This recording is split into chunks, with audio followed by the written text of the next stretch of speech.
This is Annuity Straight Talk. Since 2008, your host, Bryan Anderson, has helped clients nationwide navigate the complex market for annuities.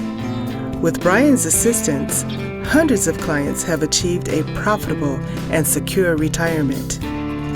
I would know, because Bryan has answered many of my questions concerning annuities and retirement planning. So that you can benefit as well, let's get started. Here's Bryan.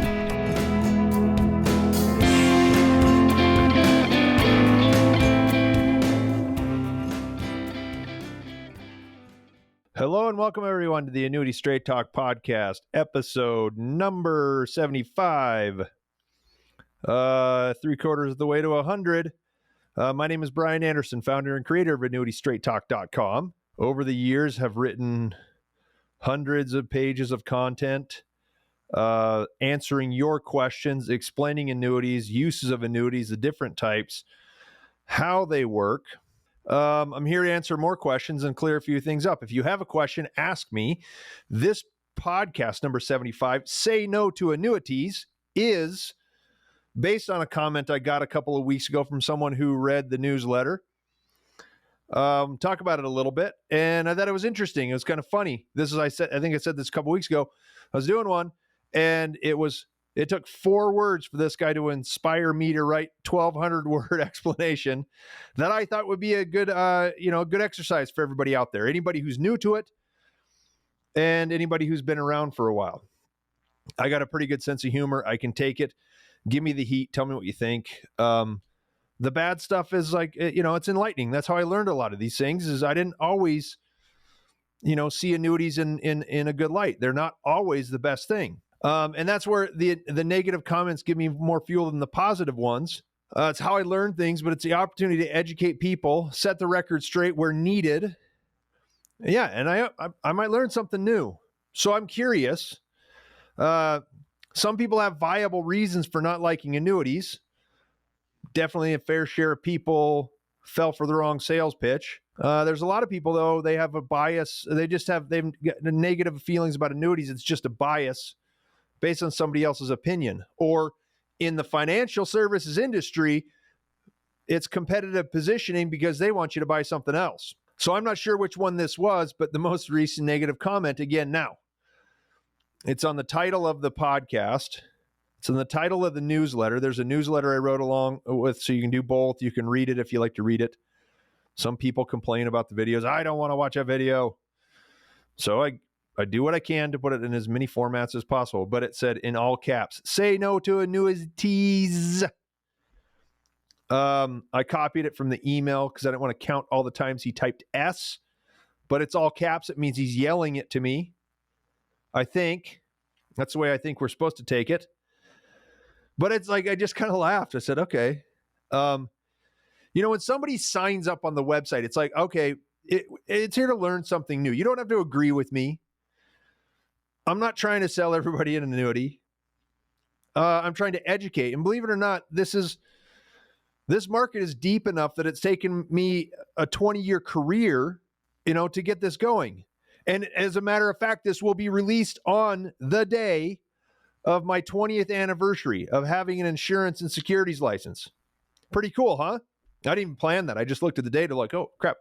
It was February 9th, 2003 is when I got it. So if you're trying to learn something, that's what it's here for. And it's kind of hard. I think this guy, I looked him up and he'd been around for a few months, but he hadn't opened a lot of emails. I don't know. Maybe it's something I said, but it's hard to understand. If you've got a strong bias one way or the other before you even get here, why would you waste your time? I'm like, there's a lot of people that like him. They work for a lot of people. And it's here. That's what the resources here for people to educate, make good decisions about it. But I don't know, maybe it's something I said in one of the podcasts that he did watch and he thinks I'm, full of it. That's why I tell you, comment. If I make a mistake, point it out. If you've got a better idea, point it out. Coming next week, I got an advisor that's on my calendar. I think the way he wrote his comments he made an appointment and I think he's got a bone to pick with me. Let's do it. I don't care. So I responded to his email and said, hey, thanks for the comment. I'm curious why you say that. But he didn't mention it. He may have a really good reason. And I know some people don't like annuities. I thought I might share a couple of stories or a few stories of the people I know besides him. So I mentioned this in a podcast last year. The most obvious case is someone, I forget where it was. I don't forget what episode, but I mentioned it in passing. A guy called me, and he was probably the age of most of you. He's in his 60s, and his dad had just passed away. And so he inherited 8 or 9 or 10 annuities. His dad had a bunch of annuities, and he'd owned them for a long time. So they were highly appreciated, non-qualified money, I think. Yeah. So, cash payments for these annuities. So he's digging through it, trying to figure out what dad had. And he revealed that in the past, 6 or 7 or 8 years, his dad was buying bonus annuities that were 10 years in surrender term. And then just 2 years, 3 years later, he was surrendering them to buy a new bonus annuity. And I think it was the fact that 8 or 9 annuities had been exchanged in a 6 or 7 year period, 2 or 3 times a piece. So it had cost his dad a substantial amount of money in surrender charges. It was not a small sum. I think the total value of his annuities was $2.5 million. And you think about 10%, 8%, 7% surrender charge for 8 or 9 different annuities, 2 or 3 separate times. It cost him hundreds of thousands of dollars. And that it's the kind of thing that the agent who did that should be in jail. I mean, it's borderline fraud, it's certainly self-dealing, it's churning annuities. And it's the kind of thing that just makes me sick to my stomach. Cost his dad a pile of money. And so he had $2.5 million, might have had $3.5, $4 million in there. Who knows? I didn't dig into it a whole lot. But the guy had seen, I think he saw my podcast on inherited annuities. So I kind of told him what he could do. So, but either way, this guy had a verifiable reason to not like annuities. It wasn't actually the annuity, but I would understand why he would look at it that way. They were all still highly appreciated because they had existed for a long time. And he'd be better off from a tax standpoint to draw that out, but he didn't want to do that. He just wanted out of it. I knew based on, his tone, what he'd been through, how he looked at it, it was best to give him, some good advice and give him some, clear answers to the questions he asked. I wasn't going to get any business out of him. I'm not going to waste my time, and I'm not going to patronize him saying, oh, I won't do that. I wouldn't, of course, but he's not going to believe me at this point, right? He distrusts salespeople. So I'm going to get lumped into that category.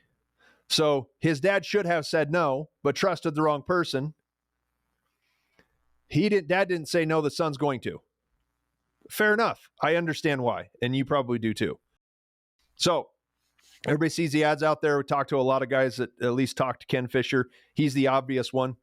Hates annuities, right? Well, last year, one of his clients called me.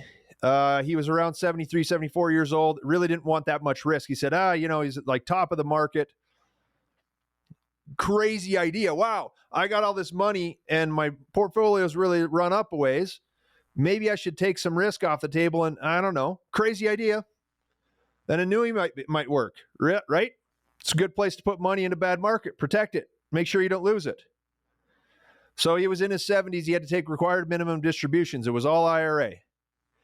I think his wife was a little younger. Half of it was hers. She didn't have to take RMDs yet. So we kind of had a plan. I'll do some out of yours. You got time with your wife. You can leave it, do what they say.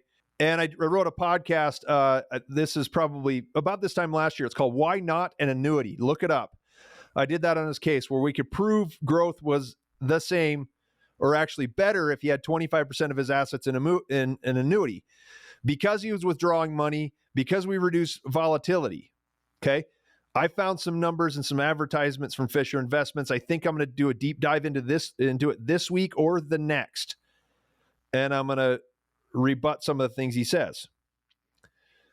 So we showed reduced risk, better performance in the long run across his entire portfolio. But Fisher had his portfolio 100% in stocks.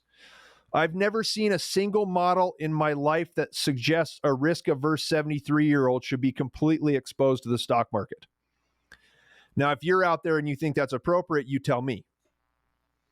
I'd love to hear it. I mean, maybe you have a good reason for it. If you look at the robo-advisor, like the stock bond blends, even for a 35-year-old that's just starting a 401k, they recommend 5-10% in bonds. 100% in stocks. Wow. Ken Fisher says no to annuities, no matter what, I suppose. This guy didn't buy an annuity. Took him a while to make the decision. By the time he got around to it, I stopped hearing from him. I don't know where he's at. Hopefully he's doing well and getting some of his money back, but he lost a couple $100,000. I'm guessing. Educated a guess. Okay. On a side note, another client of mine, I've worked with him for about almost 6 years. He retired, put half of his money in annuities and the other half with Fisher Investments when he retired. Emailed me a few weeks ago, tell me his investment portfolio is right back to where he started 5 years ago. Does that mean annuities beat Ken Fisher? Well, in that situation, it did. Market timing being what it is. Now we've had a nice little run up. Again, who knows, like from one day to the next.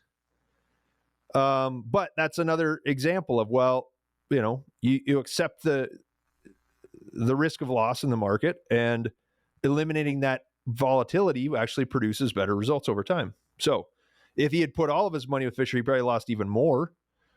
So it's a good thing he didn't. Now, if you buy an income annuity or a fixed rate annuity, you're going to be satisfied. So I know people that if you buy a fixed income annuity or a fixed rate annuity, something easy, you have no reason to regret that. Outcome is guaranteed. I've never sold a fixed annuity or an income annuity where someone came back years later and said, I hate this thing. Why would they? They wouldn't do that because they signed up for what they got. They got what was promised. It worked out great.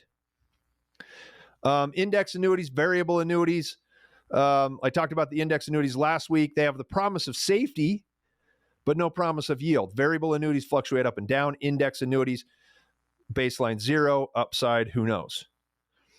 So about 8 years ago, I sold an index annuity to a great guy in his mid-60s, really, really nice guy.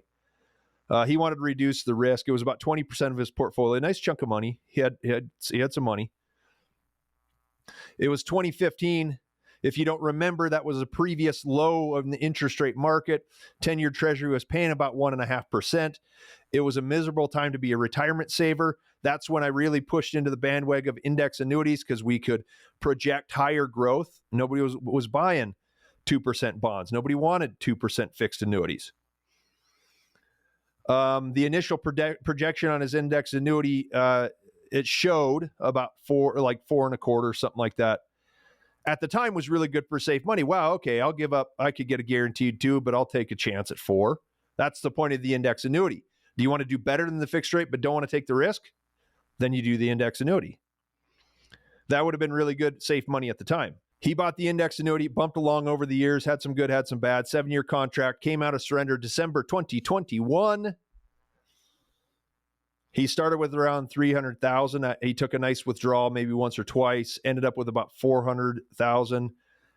It was like right at 4, just a shade under 4%. Okay, so you got to remember the time, the circumstances with which you bought the previous annuity, right? And he said, well, we talked before, and I said, okay, well, I think we're starting to see movement in rates. It didn't really affect annuities. I said, you know what? The market's really high. So 2021, that was the top of the market, right? I said, I don't think it's great to go in the market. And, surrender-free annuity, that's another podcast. What happens at the end of the surrender term? This one in particular was an open-ended, annually renewable, no more surrender fees. He could keep it for a while.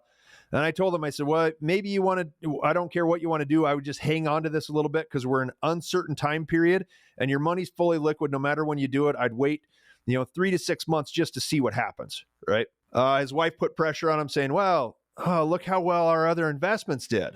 So we should maybe go back to this other advisor and he'll put it. So he called me and said, I'm getting a lot of pressure and we're going to send this money back, transfer the IRA out to this local guy. He's got a really good blend of ETFs and all that stuff, right? So he said no to the other annuity. 4% wasn't good enough. He thought he could do better. Wasn't as good as his market investments. It's a point, like it's a balance. Decided instead to go put it in a bunch of ETFs for the local guy. That was at the very top of the market. So I don't know whether that was a good idea. You guys tell me, right? S&P was down 17% last year. It was down as much as 25 almost. Anyhow, so that's what happens. You know, you with annuities, you've got a guarantee. You want to take the guarantee for a piece of what you got, that's a good idea. If you don't want a guarantee, yeah, say no. Fair enough. Not everybody likes them. Not everybody does what I say. Hey, give me a shot. Listen to me if you want to learn more about them. Over the years, heard from hundreds of people who are dissatisfied with an annuity purchase. Most of the regret that I saw, like real regret, came from variable annuities, bought with poor market timing, lose a bunch of money right after you put in. Maybe they had income guarantees on them. In some really bad instances, companies had to seriously increase fees in order to keep reserves high enough to weather the storm. Hartford was one company nearly wiped out because of it. I don't think they sell annuities anymore. They probably manage some that they have, like, the fixed products and all that stuff. A lot of it was sold off. They ended up getting out of it, but, nobody lost money. But again, like I said this last week, that's the stock market more than it is the annuity. The annuity at least kept a guarantee on it. Okay. You're using more risk when you use a variable product. Lots of other people bought contracts without understanding restrictions like bonuses, income riders, income roll-ups, right? Back when rates were low, it's like, oh, this annuity pays 7%. No, it's an income rider.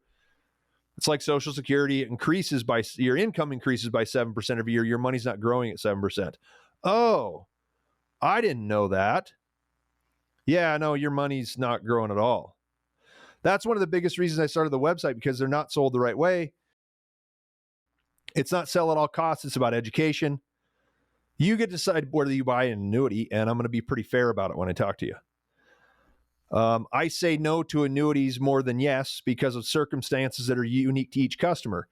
Either I don't feel like they're truly going to understand it and embrace a decision to the positive, or it's really not appropriate for their situation, for risk tolerance and all that stuff.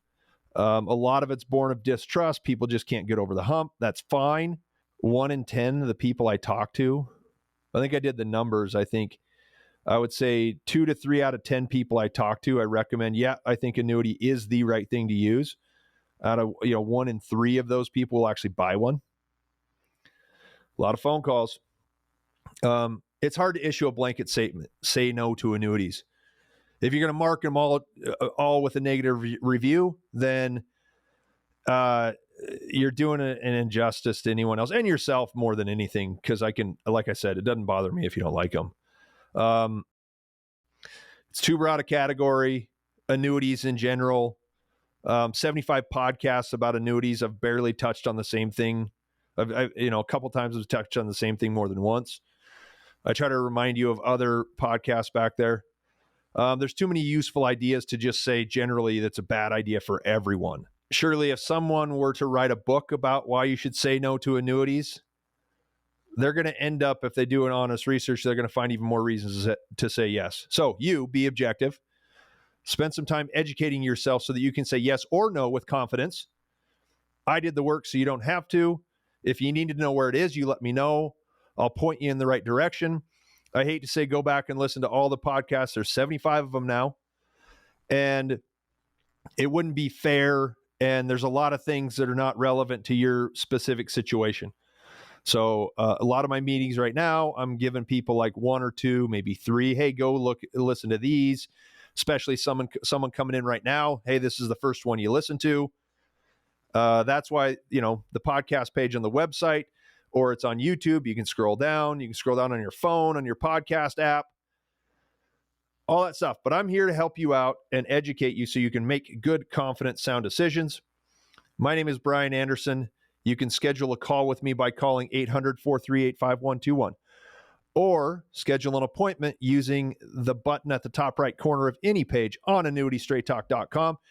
That guarantees you a time slot, and I will be there. I will give you a call.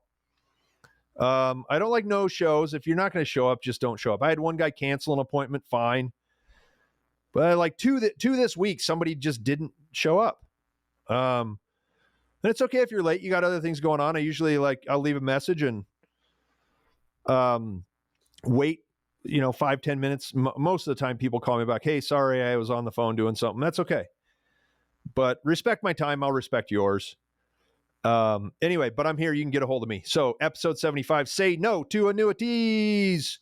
I will be back next week. Maybe we'll do Ken Fisher. Maybe we won't. I will get to that because I saw some really interesting stuff on his. So anyway, thank you for stopping by. Thank you for joining me. All your support is appreciated. Comment, like, share. Let me know what I can do to make it easier for you to make decisions. That's what I'm here to do. Okay. Thank you again. Have a great day. Goodbye.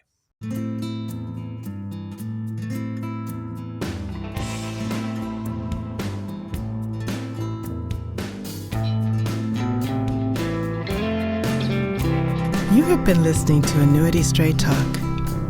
The preceding information is for informational and educational purposes only and does not represent tax, legal, or investment advice. The views expressed by guests on this program are their own and do not necessarily reflect the views of Annuity Straight Talk or its partners. No information presented today should be acted upon without meeting with a qualified and licensed professional. It is important that you read all insurance contract disclosures carefully before making a purchase decision. Guarantees are based on the financial strength and claims paying ability of the insurance company.